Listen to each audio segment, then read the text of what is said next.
Liver cancer यानी कि यकृत के कैंसर के रिस्क फैक्टर्स क्या होते हैं? ऐसी कौन सी चीजें हैं जो होने से या जिसका सेवन करने से आपकी लिवर कैंसर की रिस्क ज्यादा बढ़ सकती है? आज हम डिटेल में इस टॉपिक पे डिस्कशन करेंगे। नमस्ते, I am doctor Aditya Kulkarni. I am a gastro and cancer specialist, oasis clinic Pune में प्रैक्टिस करता हूँ। मेरा एरिया ऑफ इंटरेस्ट है पेट में होने वाले कैंसर्स और उसकी laparoscopic and robotic surgery and other treatments. आज हम ये जानेंगे कि लिवर कैंसर यानी कि यकृत का कैंसर, इसके डेवलप होने में रिस्क फैक्टर्स क्या होते हैं और वो फैक्टर्स क्या है जिसके होने से या जिसका सेवन करने से लिवर कैंसर की रिस्क ज़्यादा इंक्रीज हो सकती है और इसे होने के चांसेस बढ़ सकते हैं। तो लिवर कैंसर ये एक ब्रॉड टर्मिनोलॉजी है और लिवर कैंसर में कई प्रकार के कैंसर्स इंक्लूड होते हैं।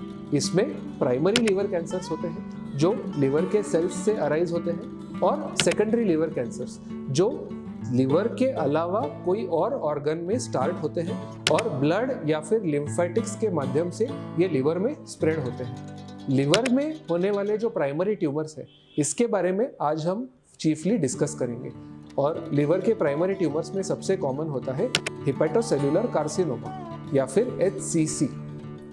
तो HCC के क्या रिस्क फैक्टर्स होते हैं ये आज हम डिटेल में देखने वाले हैं। तो दोस्तों, रिस्क फैक्टर एक ऐसी चीज़ है जो आपकी पर्टिकुलर डायग्नोसिस या पर्टिकुलर कैंसर होने की रिस्क को या तो इंक्रीज करता है या फिर कभी कभी ऐसे कुछ फैक्टर्स हैं जो इसकी रिस्क को डिक्रीज करते हैं। अगर रिस्क फैक्टर है तो इसका मतलब ये नहीं कि आपको कैंसर ज़रूर डेवलप होगा, बट ये दर्शाता है कि आपकी कैंसर डेवलप होने की रिस्क नॉर्मल पॉपुलेशन से ज़्यादा हो सकती है। कभी कभी बिना किसी रिस्क फैक्टर के भी लोगों को कैंसर हो सकता है और कभी ये भी हो सकता है कि हालांकि रिस्क फैक्टर्स है but during the life time ये कैंसर डेवलप ना भी हुआ। बट ये जानना बहुत ज़रूरी है कि रिस्क फैक्टर क्या होता है, क्योंकि अगर हमें इसके बारे में नॉलेज है तो हम हमारी रिस्क को आगे जाकर रिड्यूस कर सकते हैं। कुछ लाइफस्टाइल मॉडिफिकेशंस करके या कुछ ट्रीटमेंट्स लेके हम हमारी रिस्क को बैक टू नॉर्मल ला सकते हैं। तो अब हम देखते हैं कि लिवर कैंसर के रिस्क फैक्टर्स क्या होते हैं। तो सबसे ज़्यादा important risk factor for liver cancer और जिससे मेजॉरिटी ऑफ लिवर कैंसर्स होते हैं वो है liver cirrhosis. Liver cirrhosis liver की एक ऐसी कंडीशन है जिसमें लिवर का टिश्यू बैडली डैमेज हो चुका है और ये टिश्यू नॉर्मल लिवर सेल्स से कंपोज ना होके फाइब्रोटिक टिश्यू यानी कि स्कार टिश्यू में बदल चुका है और लिवर के सेल्स का फंक्शनिंग लो हो चुका है और लिवर ठीक से काम नहीं कर रहा होता है। लिवर सिरोसिस के कई सारे कॉजेस होते हैं, जैसे कि वायरल हेपेटाइटिस, जैसे कि अल्कोहल, जैसे कि excessive fat in the liver which we call as a non alcoholic fatty liver disease. ये लिवर के सिरोसिस के कुछ कॉमन कॉजेस हैं। कॉज चाहे जो भी हो, एक बार लिवर सिरोसिस डेवलप हो जाता है इन पेशेंट्स में कैंसर होने की रिस्क ज़्यादा बढ़ जाती है। लिवर सिरोसिस में लिवर के कई सारे पार्ट्स में कैंसर डेवलप हो सकता है। इसे हम फील्ड चेंज कहते हैं, जिससे पूरा ही लिवर डैमेज हो गया हो और not only one place but multiple जगह पे ट्यूमर्स बन सकते हैं। तो अगर लिवर सिरोसिस है तो that person is at a high risk कि उसको आगे जाके लिवर कैंसर हो सकता है और ऐसे पेशेंट्स को विजिलेंट रहना होगा, सतर्क रहना होगा और रूटीनली चेकअप्स या फॉलोअप्स डॉक्टर के साथ में करवाने होंगे।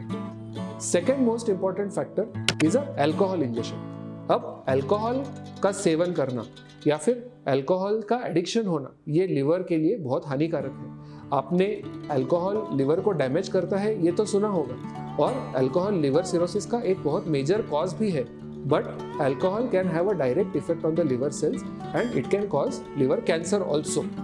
अगर काफ़ी समय से अल्कोहल पिया जा रहा है या फिर काफ़ी मात्रा में अल्कोहल पिया जा रहा है, स्पेशली अगर अल्कोहल पीने की शुरुआत यंग एज में की जाती हो, जैसे कि जो यंग पॉपुलेशन है जो अल्कोहल रूटीनली पीते हैं या फिर सोशली पीते हैं, तो इन लोगों की लिवर कैंसर की रिस्क ज़्यादा बढ़ सकती है, स्पेशली अगर लिवर डैमेज होकर सिरोसिस डेवलप हुआ तो। अल्कोहल का ऐसा कोई भी सेफ डोज नहीं है जिसके जो पीने से लिवर की रिस्क ना बढ़े। तो even a small amount of alcohol can damage the liver, specially अगर पर्सन का वेट ज़्यादा हो या वो ओबेज या ओवरवेट हो तो तब तो अल्कोहल और भी ज़्यादा डैमेज कर सकता है। So in order to reduce the liver cancer risk, alcohol का सेवन बिल्कुल बंद कर देना ज़रूरी है। The third factor is viral hepatitis. Viral hepatitis एक लिवर का ऐसा इन्फेक्शन है जो लिवर के सेल्स को डैमेज कर सकता है। It is very commonly caused by liver specific viruses, जिसे हम हेपेटाइटिस बी वायरस या HBV कहते हैं, या फिर हेपेटाइटिस सी वायरस जिसे हम HCV कहते हैं। तो this is a very common infection. दुनिया भर में लाखों करोड़ों लोगों को हेपेटाइटिस का इन्फेक्शन होता है। कई बार ये इन्फेक्शन कुछ मेडिसिन खाने से या कई बार अपने आप भी ये रिजॉल्व हो सकता है, बट अगर कई सालों तक ये इन्फेक्शन बॉडी में पनपता है या लिवर सेल्स में इसका वायरस का रेप्लिकेशन हो रहा है तो it can be a cause of liver damage, it can be a cause of liver cirrhosis, और आगे जाके it can be a cause of liver cancer. Particularly hepatitis B के सेल्स बिना लिवर सिरोसिस कॉज किए भी liver cancer cause कर सकते हैं। आजकल हेपेटाइटिस बी वायरस के लिए हमारे पास एक इफेक्टिव वैक्सीनेशन अवेलेबल है। ये वैक्सीनेशन लेने से हेपेटाइटिस बी को प्रिवेंट किया जा सकता है, और अगर हेपेटाइटिस बी हुआ है तो हमारे पास उसके लिए इफेक्टिव मेडिसिन भी अवेलेबल है। तो आजकल हेपेटाइटिस बी की मात्रा कम होते जा रही है और हेपेटाइटिस सी की मात्रा बढ़ते जा रही है। अनफॉर्चुनेटली हेपेटाइटिस सी के लिए हमारे पास कोई वैक्सीनेशन अवेलेबल नहीं है। अगर पर्सन को हेपेटाइटिस सी इन्फेक्शन होता है तो उसे मेडिसिन लेके हेपेटाइटिस सी को कंट्रोल करने की हमें कोशिश करनी पड़ती है। बट अगर वायरल हेपेटाइटिस ज़्यादा टाइम तक है या फिर सिरोसिस हो गया है तो that is a very high risk factor for developing liver cancer. Next most important factor is overweight होना या ओबेसिटी होना। आजकल अल्कोहल और वायरल हेपेटाइटिस का प्रमाण धीरे धीरे कम हो रहा है, बट इंडिया में अनफॉर्चुनेटली ओवरवेट और ओबेसिटी का प्रमाण बढ़ता जा रहा है।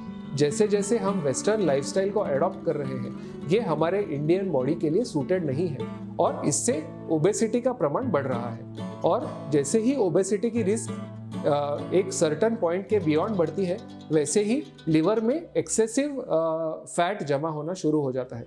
इसे शुरुआती स्टेज में हम कहते हैं फैटी लिवर, और आगे जाके ये non alcoholic fatty liver disease बन सकता है, और इसकी ट्रांसफॉर्मेशन धीरे धीरे नॉन अल्कोहलिक स्टीटोहेपेटाइटिस, फिर आगे जाकर नॉन अल्कोहलिक लिवर सिरोसिस में भी इसका चेंज हो सकता है।